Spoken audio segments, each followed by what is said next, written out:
नमस्कार, मी Shubhendra Bhandarkar, secretary Maharashtra cricket association. नवीनच उपक्रम आपण जो हाती घेतलेला आहे की महाराष्ट्राचा वेगवान गोलंदाज कोण, पण शोध मोहीम सुरू केलेली आहे।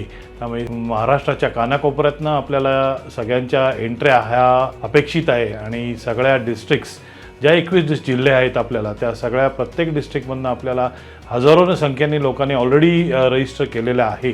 तर तुम्हा लोकांनी अजून लोकांनी त्यात रजिस्टर करावं अशी आमची इच्छा आहे आणि महाराष्ट्रालाच नव्हे तर भारताला वेगवान गोलंदाज कोण मिळेल हे आम्हाला बघायचं आहे। आम्ही वेगवेगळ्या ज्या बक्षीस पण ठेवलेले आहेत। ही एंट्री टोटली फ्री आहे, कोणालाही कशाचेही पैसे द्यावे लागणार नाही आहेत आणि ह्याच्यापुढे आपल्याला एकच शोध घ्यायचा आहे, महाराष्ट्राचा स्पीडस्टर कोण असणार आहे, सर्वात वेगवान गोलंदाज कोण असणार आहे। धन्यवाद।